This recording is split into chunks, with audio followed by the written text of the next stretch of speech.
నేరం జరగడానికి చాలా కారణాలు ఉండొచ్చు. డబ్బు కోసం, హోదా కోసం, అహం దెబ్బతిని, సరదా కోసం, ఇలా కారణాలు చాలానే ఉంటాయి. ఒక మనిషి మరో మనిషిని హత్య చేసేంతగా ప్రేరేపితుడయ్యంటే దానికి డబ్బు, వ్యామోహం, ఆర్థిక, సామాజిక, వ్యక్తిగత కారణాలు చాలా ఉంటాయి.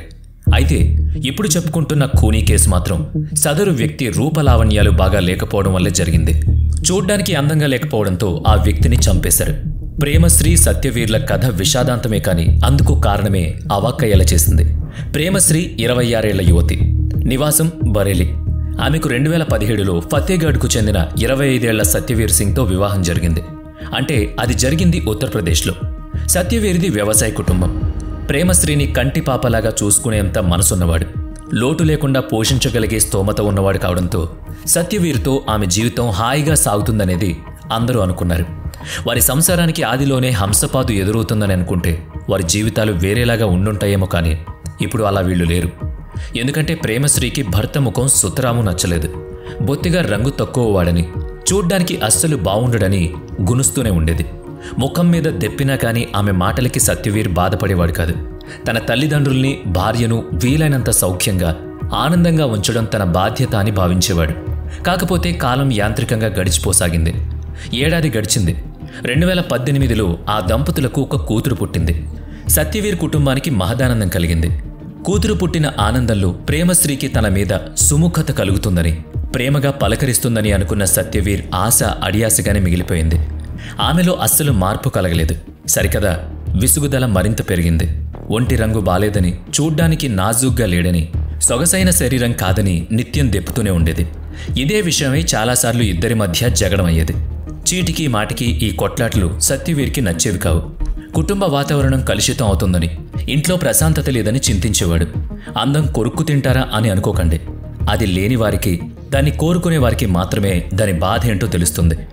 అందంగా లేనని ఒకరు బాధపడుతున్నారంటే అలా అందంగా ఉండాలని మరొకరు కోరుకుంటున్నారు కనుకే బాధ అని అర్థం చేసుకోండి. ఆ బాధ పెట్టేది, బాధ పడేది జీవిత భాగస్వాములయ్యుంటే ఇక ఆ సంసారంలో పదనిసలు కాదు, రుసరుసలే వినిపిస్తాయి. అవి మితిమీరి పగ, ప్రతీకారాల వరకు వెళితే మాత్రం అది అస్సలు ఊహించలేని ప్రమాదకరం. ప్రేమశ్రీ, సత్యవీర్ల జీవితం ఇలాంటి మలుపు తీసుకుందని ఎవ్వరూ ఊహించుకోలేదు, గమనించను లేదు. ప్రేమశ్రీ మాత్రం సత్యవీర్ను స్వీకరించలేకపోతోంది. తనకు విడాకులు ఇచ్చేమంది, లేకపోతే అతడికి నిప్పు పెట్టి తగలబెట్టేస్తానంది.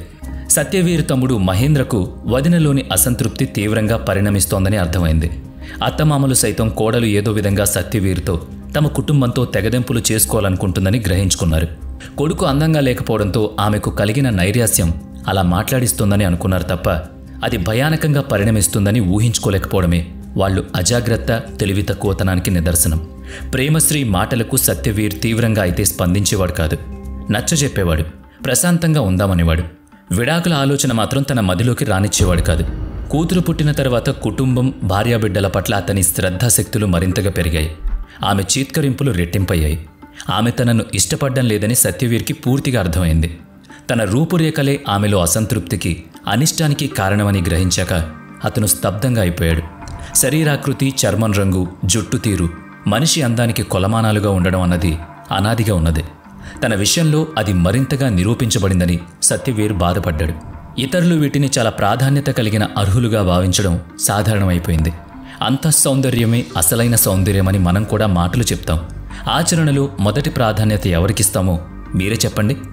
అంటే మన మొగ్గు ఎటువైపు ఉంటుందన్నది మన మనసుకి తెలుసు. అయితే నచ్చలేనంత మాత్రాన ఎదుటి మనిషిని హింసిస్తామా అన్నది వివేకానికి సంబంధించింది. అయితే ఏం జరిగింది మరి?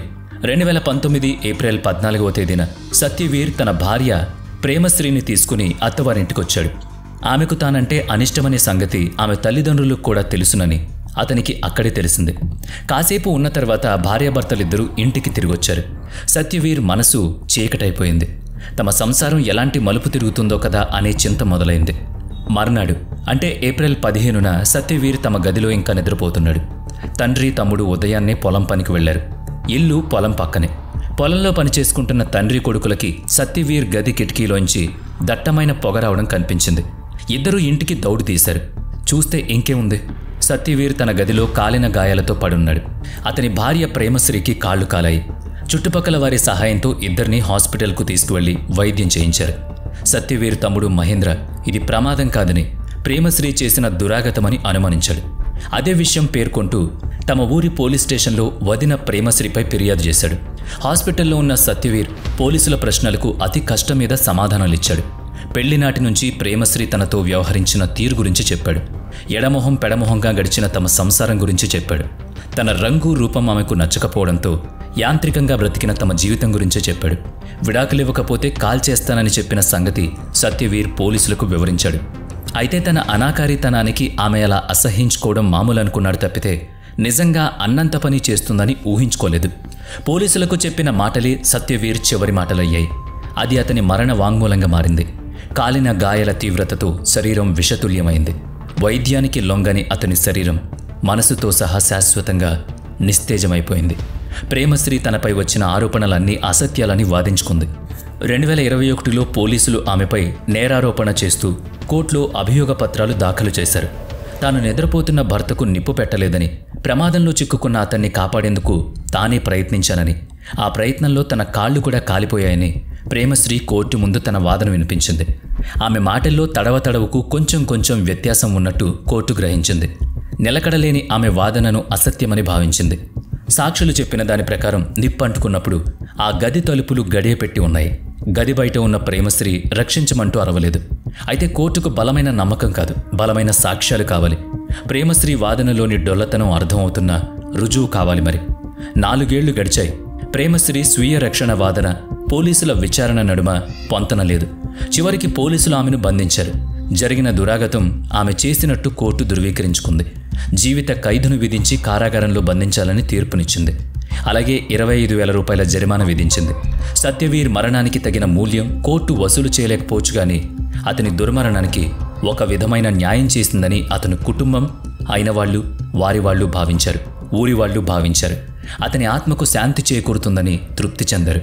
మనసుకు సర్ది చెప్పుకున్నారు. సత్యవీర్ ప్రేమశ్రీల కూతురుకు ఊహ తెలిసే వయసొచ్చింది. తల్లి ఆలనాపాలన అందుకోవాల్సిన వయసు, తండ్రి ప్రేమ రక్షణ అనుభవించాల్సిన వయసులో ఆమెకు అవి దక్కలేదు. ప్రేమశ్రీ వంటి మహిళల మానసిక దౌర్బల్యం కారణంగా వారి కూతురు తల్లిదండ్రులు లేని అనాథ అయింది. జరిగిన సంఘటన ఆ చిన్నారి మనసుపై ఒక వ్యతిరేకమైన ముద్ర వేసే అవకాశం ఉంది. ఇంట్లో కాకున్నా బయట ఎవరైనా కూడా ఆ నిజాన్ని చెప్పొచ్చు. లేత వయసులో అది ఆమెను ఇబ్బంది పెట్టొచ్చు. అలాంటిదేమీ జరగకూడదని వేడుకుందాం. అందంగా లేకపోతే అది అవసరం అనుకుంటే బంధం ఏర్పడక ముందే నిక్కచ్చిగా ఉండాలి తప్ప అప్పుడు మౌనంగా ఉండి ఆ తర్వాత ఇద్దరి జీవితాల్ని నరకం చేసుకోకూడదు. అందమనే కాదు, ఎలాంటి అసంతృప్తులు ఉన్నా ఇలాంటి దురాఘాతానికి మాత్రం చోటివ్వకూడదు. మరి ఈ సంఘటనపై మీ అభిప్రాయం ఏంటి? కామెంట్ చేయండి.